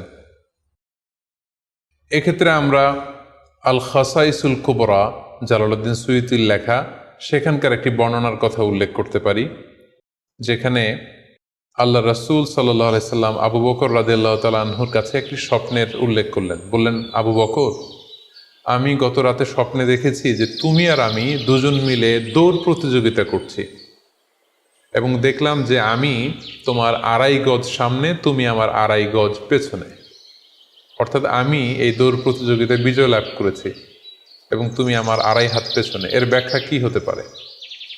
তখন সাইয়েদনা আবু বকর রাদিয়াল্লাহু তাআলা আনহু বললেন, ইয়া রাসূলুল্লাহ, আমার মনে হচ্ছে যে আপনি আমার আগে পৃথিবী থেকে বিদায় নেবেন, এবং আপনার ইন্তেকালের 2.5 বছর পরে আমি পৃথিবী থেকে বিদায় নেব। অর্থাৎ আপনি আমার 2.5 বছর আগে পৃথিবী ছাড়বেন, আর আমি আপনার 2.5 বছর পরে পৃথিবী ছাড়ব। এবং আমরা যদি বাস্তবতা এবং ইতিহাস খেয়াল করি, তাহলে আমরা সেটাই দেখব যে আল্লাহ রাসূল সাল্লাল্লাহু আলাইহি সাল্লামের ইন্তেকালের 2.5 বছর পরে সাইয়েদনা আবু বকর রাদিয়াল্লাহু তাআলা আনহু তিনি ইন্তেকাল করেছিলেন। সাইয়েদনা আবু বকর রাদিয়াল্লাহু তাআলা আনহুর স্বপ্ন ব্যাখ্যার পারদর্শিতা নিয়ে আমরা এক্ষেত্রে মুস্তাদরেকে হাকিমের একটি হাদিস উল্লেখ করতে চাই, যেখানে এই হাদিসটি মুস্তাদরেকে হাকিমেও এসেছে, সুনানে আবু দাউদেও এসেছে, এবং হাদিসটি সহিহ। আম্মা জান আয়েশা রাদিয়াল্লাহু তাআলা আনহা, উনি একটি স্বপ্ন দেখলেন যে আকাশ থেকে 3টি চাঁদ ওনার ঘরে খসে পড়েছে, এবং এই স্বপ্ন দেখে তিনি ওনার পিতা আবু বকর রাদিয়াল্লাহু তাআলা আনহুকে জিজ্ঞেস করলেন যে আমি স্বপ্নে দেখেছি যে আকাশের 3টি চাঁদ এসে আমার ঘরে পড়েছে, এর ব্যাখ্যা কি হতে পারে? তখন আবু বকর রাদিয়াল্লাহু তাআলা আনহু ওনার কন্যা আম্মা জান আয়েশা রাদিয়াল্লাহু তাআলা আনহাকে বললেন যে এই স্বপ্নের ব্যাখ্যা হচ্ছে এই পৃথিবীর 3জন মানুষের কবর তোমার ঘরে অবস্থিত হবে। সুবহানাল্লাহ বিহামদি। এবং আমরা জানি যে আল্লাহ রাসূল সাল্লাল্লাহু আলাইহি ওয়াসাল্লাম যখন ইন্তেকাল করলেন তখন আল্লাহ রাসূল সাল্লাল্লাহু আলাইহি ওয়াসাল্লামকে কবর দেওয়া হয়েছিল আম্মা জান আয়েশা রাদিয়াল্লাহু তাআলা আনহার ঘরে। এবং তখন আবু বকর রাদিয়াল্লাহু তাআলা আনহু বলেছিলেন যে আয়েশা, তোমার কি মনে আছে তুমি যে একটা স্বপ্নের ব্যাখ্যা আমার কাছে জানতে চেয়েছিলে যে 3টি আকাশের চাঁদ তোমার ঘরে খসে পড়েছে, এই দেখো আল্লাহ রাসূল সাল্লাল্লাহু আলাইহি ওয়াসাল্লামের কবর তোমার ঘরে হয়েছে, তুমি জেনে রেখো যে 3টা চাঁদের শ্রেষ্ঠ চাঁদ হচ্ছে এটি। এবং আমরা এও জানি যে আবু বকর রাদিয়াল্লাহু তাআলা আনহু ইন্তেকালের পরে আম্মা জান আয়েশার ঘরেই কবর হয়েছে এবং ওমরে ফারুকের কবরও আম্মা জান আয়েশা রাদিয়াল্লাহু তাআলা আনহুর ঘরেই অবস্থিত। তাহলে এই হাদিসগুলোর আলোকে আমরা বুঝতে পারি যে সাহাবাদের মধ্যে আবু বকর রাদিয়াল্লাহু তাআলা আনহু ছিলেন স্বপ্ন ব্যাখ্যায় সবচেয়ে পারদর্শী। তাবিঈদের মধ্যে স্বপ্ন ব্যাখ্যায় সবচেয়ে পারদর্শী ছিলেন মুহাম্মদ ইবনে সিরিন। আমরা ওনার নাম প্রায় শুনে থাকি। তিনি স্বপ্ন ব্যাখ্যার ক্ষেত্রে খুব এক্সপার্ট ছিলেন। তিনি উসমান রাদিয়াল্লাহু তাআলা আনহু যখন ইসলামের খলিফা তখন বসরা নগরীতে মুহাম্মদ ইবনে সিরিন জন্মগ্রহণ করেন এবং অনেক সাহাবা থেকে তিনি অনেক হাদিস বর্ণনা করেছেন। এবং তিনি ইমাম আবু হানিফা আলাইহি রাহমার সমসাময়িক ছিলেন। ইমাম আবু হানিফা একবার স্বপ্নে দেখলেন যে তিনি আল্লাহ রাসূল সাল্লাল্লাহু আলাইহি ওয়াসাল্লামের কবর খুঁড়ছেন অথবা কবরের লাশ বের করছেন কিংবা কাফন বের করছেন। এই স্বপ্ন দেখে ইমামুল আযম আবু হানিফা রাহিমাহুল্লাহ উনি বিচলিত হয়ে গেলেন যে এই আমি কি স্বপ্ন দেখলাম যে আমি রাসূল সাল্লাল্লাহু আলাইহি ওয়াসাল্লামের কবর খুঁড়ছি, সেখান থেকে কাফন বের করছি। কেউই এই স্বপ্নের ব্যাখ্যা করতে পারলেন না। তখন ইমাম মুহাম্মদ ইবনে সিরিনের কাছে যখন জানতে চাওয়া হলো তখন মুহাম্মদ ইবনে সিরিন বললেন যে হাযা রাজুলুন ইহয়ী সুন্নাত রাসূলিল্লাহ, অর্থাৎ যে ব্যক্তি এই স্বপ্ন দেখেছে তার মাধ্যমে আল্লাহ রাসূল সাল্লাল্লাহু আলাইহি ওয়াসাল্লামের হাদিসের বা সুন্নার পুনর্জীবন হবে। তিনি রাসূল সাল্লাল্লাহু আলাইহি ওয়াসাল্লামের সুন্নাহগুলোকে পুনরুজ্জীবন দান করবেন, পুনরুজ্জীবিত করবেন। এবং বাস্তবে আমরা এটাই দেখেছি যে ইমাম আবু হানিফার চিন্তা, ওনার থট, ওনার মাযহাব গোটা বিশ্বে সমৃদ্ধি লাভ করেছে, মানুষ এটাকে গ্রহণ করেছে। ওনার বুদ্ধিবৃত্তিক যে চিন্তা, ওনার ফিকহি ইস্তেমবাদগুলো গোটা বিশ্বে আল্লাহ রাসূল সাল্লাল্লাহু আলাইহি ওয়াসাল্লামের হাদিসগুলোকে আরো প্রাণবন্তভাবে মুসলিম উম্মার কাছে রিপ্রেজেন্ট করেছে। আমরা আপাত দৃষ্টিতে মনে হচ্ছিল যে এটা একটা খারাপ স্বপ্ন, যে ইমাম আবু হানিফা তিনি রাসূল সাল্লাল্লাহু আলাইহি ওয়াসাল্লামের কবর খুঁড়ছেন, লাশ বের করছেন বা কাফন বের করছেন। কিন্তু মুহাম্মদ ইবনে সিরিন চমৎকার ব্যাখ্যা করেছেন যে হাযা রাজুলুন ইহয়ী সুন্নাত রাসূলিল্লাহ, এই লোক তো এমন লোক হবে যে রাসূল সাল্লাল্লাহু আলাইহি ওয়াসাল্লামের সুন্নাহকে পুনরুজ্জীবন দান করবে। এই পর্যায়ে আমরা জানবার চেষ্টা করব যে কোরআন সুন্নাহর আলোকে বিভিন্ন সিম্বল বা প্রতীক বা চিহ্নের দিকে খেয়াল রেখে স্বপ্নের ব্যাখ্যা করা। আমরা বলেছিলাম যে কিছু কিছু স্বপ্ন আছে খুব সফিস্টিকেটেড, সিম্বলিক বা আইকনিক, যেখানে কোনো ইঙ্গিত দেয়া হচ্ছে, ইঙ্গিতবহ, এবং যেটার ইন্টারপ্রিটেশন না করলে এটা দিয়ে আসলে কি বোঝানো হচ্ছে এটা বোঝা যায় না। সেক্ষেত্রে কোরআন সুন্নাহর আলোকে, স্কলারদের অভিজ্ঞতার আলোকে কিছু আইকন বা সিম্বল, এগুলোর মিনিং কি হতে পারে সে ব্যাপারে আমরা জানবার চেষ্টা করব। এক্ষেত্রে আমরা বলবো যে কেউ যদি স্বপ্নে রশি দেখে, স্বপ্নে যদি সে রশি দেখে তাহলে এটা গুড সাইন। এটা কেমন যেন আল্লাহর সাথে একটা প্রতিশ্রুতির সাথে সম্পৃক্ত, কারণ আল্লাহ তাআলা কোরআনে ইরশাদ করেছেন ওয়া'তাসিমু বিহাবলিল্লাহি জামিআ। আরবিতে রশি আরবি হচ্ছে হাবল, মানে ওয়া'তাসিমু বিহাবলিল্লাহি জামিআ, তোমরা আল্লাহর রজ্জু বা রশিকে আঁকড়ে ধরো। তাহলে রশি দেখা মানে এখানে আমরা আল্লাহর ওয়াদাগুলো যেন পূরণ করি, আল্লাহর আনুগত্য যেন আমরা প্রপারলি করতে পারি, এটা ইঙ্গিত করছে। এরপর স্বপ্নে যদি আমরা কাক দেখি, এটা সাধারণত একটা নেগেটিভ সাইন বহন করে, কারণ কাককে আল্লাহ রাসূল সাল্লাল্লাহু আলাইহি ওয়াসাল্লাম ফাসিক বা ফুয়াইসিক বলেছেন।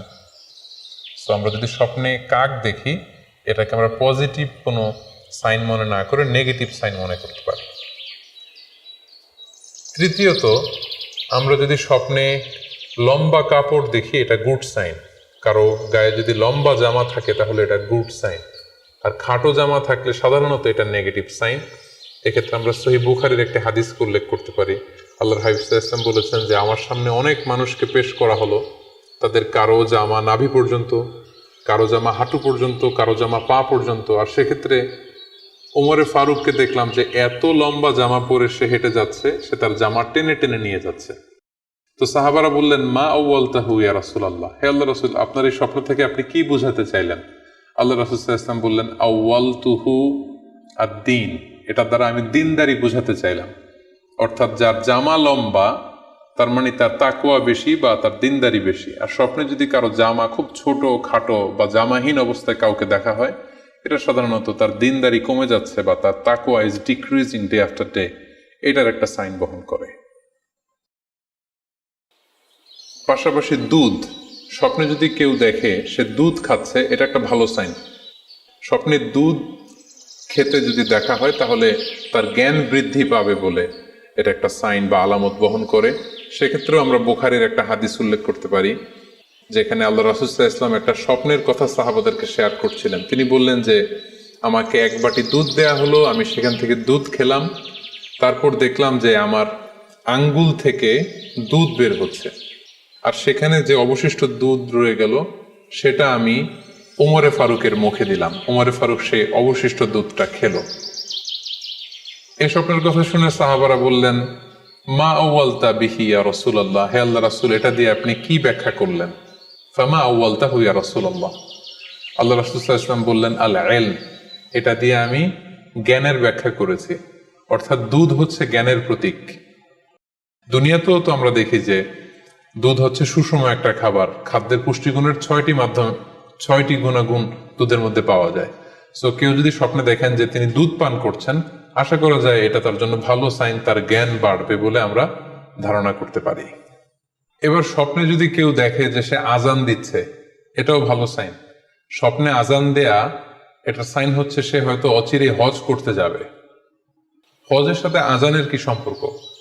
এর কারণ হচ্ছে সূরা হজ্জে আল্লাহ তাআলা সাইয়েদনা ইব্রাহিম আলাইহিস সালামকে যখন বলেছিলেন যে তুমি হজ শুরু করো, তখন তিনি বলেছিলেন, ইব্রাহিম তুমি আজান দাও, ওয়াআযযিন ফিন নাসি বিল হজ্জ ইয়াতুকা রিজালা ওয়া আলা কুল্লি দামির ইয়াতিনা মিন কুল্লি ফাজ্জিন আমিক। অর্থাৎ হে ইব্রাহিম তুমি আজান দাও। ইব্রাহিম আলাইহিস সালাম বললেন, কোথায় আজান দিব? চারদিকে তো মরুভূমি। আল্লাহ তাআলা বললেন, ইব্রাহিম তুমি আজান দাও, এই আজানের আওয়াজ বা শব্দ পৃথিবীর সবার কানে আমি পৌঁছে দেব। তো সাইয়েদনা ইব্রাহিম আলাইহিস সালাম তখন হজের আজান দিলেন বা ঘোষণা দিলেন। আজান শব্দের অর্থ হচ্ছে অ্যানাউন্স, টু অ্যানাউন্স, মানে ঘোষণা দেয়া। সো আপনি যদি স্বপ্নে দেখেন যে আপনি আজান দিচ্ছেন বা কেউ আজান দিচ্ছে, তাহলে সে অচিরে হজ করবে বা হজ রিলেটেড কোনো একটা ব্যাখ্যা হতে পারে। এভাবে আজানকে হজের সাথে সম্পৃক্ত করা হয়েছে এবং এটা ভালো একটি স্বপ্ন।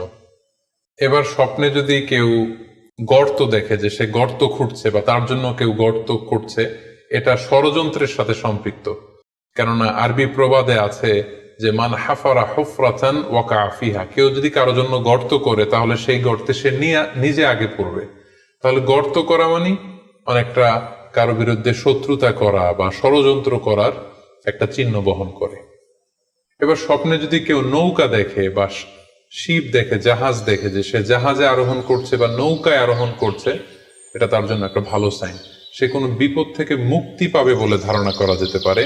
কারণ সূরা আনকাবুতের 15 নম্বর আয়াতে আল্লাহ বলছেন, ফাআনজাইনাহু ওয়া আসহাবাস সাফিনাতি ওয়া জাআলনাহা আয়াতাল লিল আলামিন। অর্থাৎ আমি নূহ আলাইহিস সালাম এবং তার সাথের ঈমানদার সবাইকে আমি এই নৌকায় উঠিয়েছি এবং মহাপ্লাবন থেকে তাদেরকে আমি বাঁচিয়েছি। আর এই মহাপ্লাবনকে আমি গোটা বিশ্বের জন্য একটা নিদর্শন করে রেখেছি। সো নৌকায় ওঠা বা জাহাজে ওঠা, কোনো শিপে বা লঞ্চে ওঠা, এটা আপনি বিপদ থেকে মুক্তি পাবেন, and you are in the safe zone, এই ধরনের একটা ইঙ্গিত বহন করে। ইমাম মুহাম্মদ ইবনে সিরিনের কাছে এক লোক এসে বলল যে, ইমাম, রাআইতু কাআন্নী আহরুসু আরদান লা তুমবিত, হে ইমাম, আমি স্বপ্নে দেখেছি যে আমি একটি শস্য ক্ষেত্র চাষ করছি কিন্তু কোনো ফসল হচ্ছে না, এটার মানে কি? তিনি ব্যাখ্যা করে দিলেন, আনতা তা'জিলু আন ইমরাআতিক, অচিরেই হয়তো তোমার স্ত্রীর সাথে তোমার সেপারেশন হয়ে যেতে পারে। কারণ কোরআনে স্ত্রীকে শস্য ক্ষেত্রের সাথে তুলনা করা হয়েছে মেটাফরিক্যালি। সূরা বাকারার 223 নম্বর আয়াতে আল্লাহ বলছেন, নিসাউকুম হারসুল লাকুম ফাআতু হারসাকুম আন্না শি'তুম, অর্থাৎ তোমাদের স্ত্রীরা হচ্ছে তোমাদের শস্য ক্ষেতের মতো, তোমরা যেভাবে খুশি এই শস্য ক্ষেত্রটাকে সুন্দরভাবে চাষাবাদ করতে পারো। তাহলে শস্য ক্ষেতের সাথে বা ক্রপ ল্যান্ডস এর সাথে আপনার স্ত্রীর সাথে সম্পর্ক হওয়া বা সেপারেশন হওয়া, এইভাবে ইঙ্গিত নেওয়া যেতে পারে। সবশেষে একটি ঘটনা উল্লেখ করার মধ্য দিয়ে আমরা এই সিম্বলিক বা আইকনিক ব্যাপারটা শেষ করতে চাই। সেটি হচ্ছে, ব্যক্তির ভিন্নতার কারণে কিন্তু স্বপ্নের ব্যাখ্যাও ভিন্নতা হতে পারে। ব্যক্তি ভিন্নতার কারণে স্বপ্নের ব্যাখ্যাও ভিন্ন হবে। একই স্বপ্ন দুইজন লোক দেখলো, দুইজনের স্বপ্নের ব্যাখ্যা কিন্তু দুরকম হতে পারে। সেক্ষেত্রে আমরা মুহাম্মদ ইবনে সিরিনের একটা ঘটনা উল্লেখ করতে পারি। মুহাম্মদ ইবনে সিরিনের কাছে এক লোক এসে বলল যে, আমি স্বপ্নে দেখেছি আমি আজান দিচ্ছি, এটার ব্যাখ্যা কি? উনি বললেন, তুমি হজ করতে যাবে। তার কিছুদিন পরে আরেক লোক এসে একই স্বপ্ন দেখলো। তিনি বললেন যে, আমি স্বপ্নে দেখেছি যে আমি আজান দিচ্ছি। তো তিনি বললেন, চুরিতে তোমার হাত কাটা যাবে। তো ওনার ছাত্ররা দুইজন লোকের কাছে দুই ধরনের উত্তর দেওয়ার কারণে অবাক হয়ে জিজ্ঞেস করলেন যে, হে ইমাম, একই স্বপ্ন দুইজন দেখলো, কিন্তু আপনি এক একজনকে এক এক উত্তর কেন দিলেন? তো তিনি বললেন যে, এই দুইজনকে আমি চিনি এবং তাদের ব্যক্তিগত জীবন সম্পর্কে আমি জানি। তো তাদের জীবন আচরণ, তাদের ব্যক্তিত্বের কারণে আমি দুই ধরনের ব্যাখ্যা করেছি। প্রথম জনের ব্যাখ্যা করেছি আমি সূরা হজের আলোকে, কারণ সূরা হজে আল্লাহ ইব্রাহিম আলাইহিস সালামকে বলেছেন, ওয়াজ্জিন ফিন্নাস বিল হজ, তুমি মানুষের মাঝে হজের জন্য আজান দাও, ঘোষণা দাও। সো সেই লোকটি আজান দিয়েছে, তার মানে আশা করা যায় সে হজে যাবে। আর দ্বিতীয় লোকটির স্বপ্নের ব্যাখ্যা আমি করেছি সূরা ইউসুফের আলোকে। সূরা ইউসুফে একটি আয়াত আছে, সুম্মা আযানা মুআযযিনুন আইয়াতুহাল আইর ইন্নাকুম লাসারিকুন, অর্থাৎ মিশরের কিং এর একটি পানপাত্র চুরি হয়ে গিয়েছিল। ইউসুফ আলাইহিস সালাম ইচ্ছা করে সেটা তার ভাই ইয়ামিনের খাদ্যের প্যাকেটের ভেতরে ঢুকিয়ে দিয়েছিলেন। আর তখন সেখানকার স্টাফরা বা সৈনিকেরা আজান দিয়েছিল, মানে ঘোষণা দিয়ে বলেছিল, হে ক্যারাভান, হে কাফেলার লোকেরা, তোমরা চুরি করেছো। তো তিনি মুহাম্মদ ইবনে সিরিন বললেন যে, দ্বিতীয় লোকটার ব্যাপারে আমি জানি, সে আসলে অসাধু একজন লোক, এবং তার ক্ষেত্রে সে স্বপ্নে যেহেতু আজান দিতে দেখেছে, সে কখনো হজে যাবে না, বরং সূরা ইউসুফের আলোকে চুরিতে তার হাত কাটা যাবে। তো এভাবে আমরা কোরআন সুন্নাহর আলোকে বা স্কলারদের যে অভিব্যক্তি, সেগুলোর আলোকে স্বপ্নের মধ্যে থেকে যেগুলো সিম্বলিক, আইকনিক, যেগুলো ইঙ্গিতবহ, এগুলোর ব্যাখ্যা আমরা এভাবে করতে পারি। সম্মানিত শুধু এই ছিল স্বপ্ন নিয়ে আমাদের আজকের আলোচনা। আমরা এই আলোচনা থেকে বুঝতে পারলাম যে স্বপ্ন তিন ধরনের হতে পারে। কোনোটা আল্লাহ দেখান দিক নির্দেশনার জন্য বা সুসংবাদ স্বরূপ, কোনোটা শয়তানের পক্ষ থেকে ভয় দেখানোর জন্য, আর কোনোটা হচ্ছে আমাদের চিন্তা ভাবনার প্রতিচ্ছবি। আর স্বপ্ন যতটা সম্ভব অন্যের কাছে না শেয়ার করতে পারলেই ভালো। বিশেষ করে যদি আপনি ভয়ঙ্কর দুঃস্বপ্ন দেখে থাকেন, সেক্ষেত্রে এমন লোকের কাছে আপনি শেয়ার করুন যে আপনাকে পছন্দ করে, যার কোরআন সুন্নাহর জ্ঞান আছে, যার মধ্যে এলেম আছে, আমল আছে। আর আপনাদের কারো কাছে যদি আপনাদের ফ্রেন্ডস এন্ড ফ্যামিলির কেউ বা আশেপাশের কেউ এসে যদি হুট করে তার স্বপ্নের কথা বলে দেয়, আপনি হুট করে তার ইন্টারপ্রিটেশন বা ব্যাখ্যা করতে যাবেন না। আপনি বেটার হয় যে আপনি চুপ থাকবেন, অথবা আপনি যদি ব্যাখ্যা করতে চান তাহলে ভালো ব্যাখ্যা করবেন। আল্লাহ তাআলা আমাদের সবাইকে কথাগুলো বুঝার ও আমল করার তৌফিক দান করুক। হাযা মা ইনদি ওয়াল ইলমু ইনদাল্লাহ, আলাইহি তাওয়াক্কালতু ওয়া ইলাইহি উনীব।